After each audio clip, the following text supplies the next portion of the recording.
wasn't feeling well, so the dog actually wasn't walking. I was just like dragging it down the street. Oh, she must have hated that. She wasn't too happy about No, she must have hated that. Yeah, 'cause But women don't really like it when you abuse their animals really badly. so she'd keep saying things to me, and I'd say, "Google it." She'd say, "Google it, Google it," or I'd say, "What the?" And she'd say, "What the?" All right, so that's a good story there, Levi. Are you got anything more before we start the parsha? You got any more great anecdotes from Maybe they'll come to me. But hey, I just want to make a special shout out, ladies. You think about converting to Orthodox Judaism? Want a warm, supportive, nurturing friend to kind of hold your hand through the process? Yeah. Good luck. Good luck. It ain't him. He's just going to tell you to Google it. I'm not going to be warm and emotionally supporting of anyone that I'm not closely connected with. Oh, I'm starting to get that feeling. I'm starting to get that feeling. Like, unless I'm like closely connected and bonded with someone, I really don't want to put up with all this emotional stuff. Right, and here's the caveat, folks. There is no one who he's closely bonded to, because no matter how close you get to him, he says, I don't have time for this. I don't need it. It's a drain on my energy. I only do it with people who are closer than you.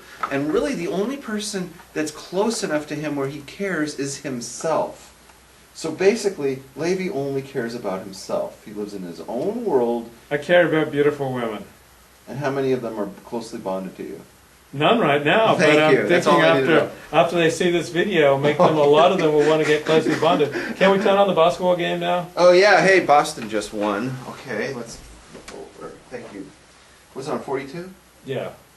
Okay. No, it's 252. Sorry. It's 64 then.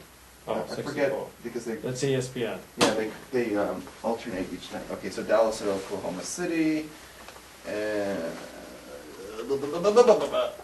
Oklahoma City's winning. Okay, so that's what's happening. So you want to have anything more on the Rabushkin case? You got any insights? You've been doing any research on it? Anybody contact you from the FBI?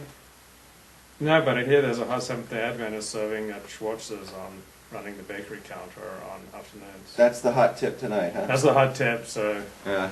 go to Schwartz's. She's gonna kill me for broadcasting.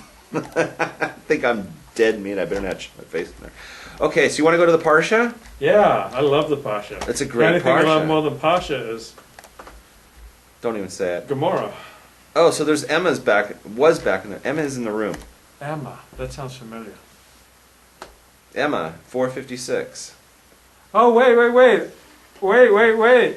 Wait. Oh, I know Emma. Luke is bonded with me. Ooh, listen to this. Luke is bonded because you said no women are bonded. She's bonded to you, man. It's Luke's Emma. Remember Hey, that? Emma, baby darling. It's Emma Luke. My Irish lass. My Irish eyes are smiling. That's why I have to wear the sunglasses, because otherwise they'd just be too bright. I thought it was because there was so much Torah being illuminated here. It was burning your retina. Apparently not. Okay. Okay, let's go to the Pasha. Let's go to the Parsha. So this week's Parsha is Bemidbar. We're starting. Wait, I met an attractive woman at Chabad the other day. Yeah. But she wasn't Jewish. Okay, so That's Bava Matzia. Bava Metzia. Interesting. Okay, so she wants to know why. Oh, you already answered that. I'm sorry. Okay, so basically this week we're going to start a new Parsha. It's Parshas Bemidbar. And it's not just a Parsha, but it's actually, we're starting a new book. It's the new book, and in English they say it's Numbers. Do you want to start with your thing, and then we'll go into my thing? Because we both have things to say. No, why don't you go with your Let's thing? start with your things. You want to start with your things? No, go with yours. Okay, so we'll start. So the question is, we'll start with my things. I got to put on my glasses for my things. So this week it's a book, and it's also a Parsha. We start a book, because like there's the 5 books of Moses, right? Right. And yeah, you want me to read my things, you can watch the game. Inshallah. Okay, so it's the 4th book, and Bemidbar. It's called Bemidbar, which literally means in the desert. Mm-hmm. And it's the 4th book of Moses, and it records noteworthy events that took place during the 40 years that the Jews were wandering in the desert, right? Whereas, let's say the book of Vayikra, which we just finished, which is the book of Leviticus, right? And much of Shmos, which was the prior book to that, they focused on laws, and the laws were given at Mount Sinai, and these are the laws that you have to follow. So now we're going to learn about what happened for the next 40 years when the Jews started having to follow these laws. So these are like the recordings, like this is like case law, if you will. Yeah. This is what happened after these laws were applied. We're going to learn what happened. In the non-Jewish world, this parsha and this book is called Numbers. It's interesting to note that there is a special significance for naming the book by that name, as it describes the counting of the number of Jews within each tribe, correct? Yeah. Specifically, rather than counting all Jews within the Jewish nation, saying, let's say, okay, we have 2.5 million Jews, the Torah preferred on counting all of us according to our tribes. So it counted up how many were in like the tribe of Levi, how many were tribe of Yehuda, how many were tribe of Dan. So the question becomes, why are the tribes so important? Why do we have to do this breakdown and compartmentalize everything into tribes? And the answer is, there's many answers actually, and one of them is that we see how important it is to maintain our differences as Jews, because not every tribe is the same. So why have these walls and divisions? Ebony and ivory. Judaism is not about unity. This is why I had the problem with that unity event.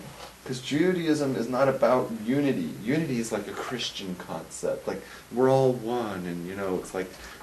I often tell girls, I want to be one with you. That can work. That's a good line. Okay? And I do it like with a 2 and a 1, and I kind of like text them. Very good. Okay. So it's important to like have differences between Jews, okay? For instance, the qualities possessed, let's say, by Reuven were different than the qualities of Shimon, and vice versa. Each tribe had different customs, different ways of dressing, different dialects. Sounds like you and me. And different speech, right? This is Different us. We have all we're those very differences. right? Yeah. Right? I'm good looking, you have a long beard, right? I've got glasses, you've got ridiculous shades.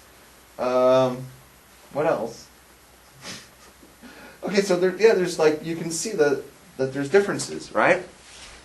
And there's different dialects of speech, and we see that today because you got your Ashkenaz who say like... You don't touch women, I touch women too much.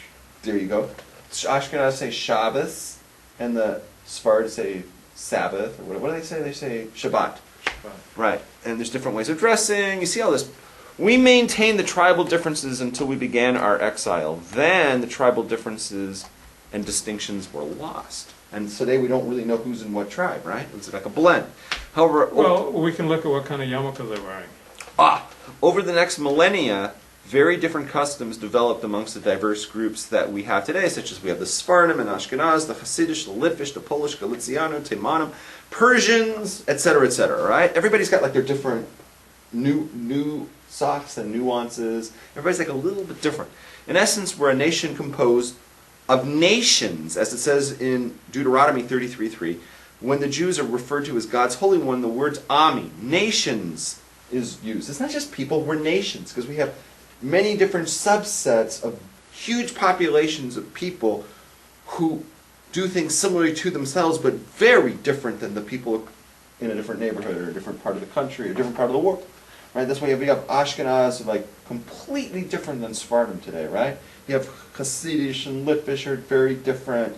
You have like, you know what I'm saying? It's like... Reform, conservative, Reconstructionist. Right, okay. You've got lesbian, gay, bisexual, transgendered. True. You got cross-dressing. Yep. You got those who've had sex changes. Mm-hmm. Very complicated. Yeah. Keeping our family and tribal traditions is very important in Judaism, and we should respect the differences between us in that regard. Ashkenazis should be proud to be different than Sephardim and to maintain our Ashki pronunciations. I hear so many people saying, oh, we're back in the state of Israel today, so let's all just say Shabbat. Right? I say no. Let's just say Shabbat. What's the other ones you always hear? Like Kashrut. Let's all say Kashrut and Shabbat. Give me another one. Another one that like you... Well, the bracha you say when you give an aliyah, I say et instead of s. Et, avotenu. Let's say avotenu. Avotenu. And I say, that is not a Jewish attitude. That is not the Jewish way is not to assimilate everybody into a great big melting pot of Jews. That is not the Jewish way. The Jewish way, we see clearly in this book of Numbers, in this week's Parsha, you're going to start to notice it, that the Jewish way is not to have a melting pot, but to have a mixed salad bowl, or whatever they call it, right? That everybody has to have distinct differences from other people. So God forbid someone's who already says Shabbos should be changed to say Shabbat. You should be proud of the fact you should say Shabbos.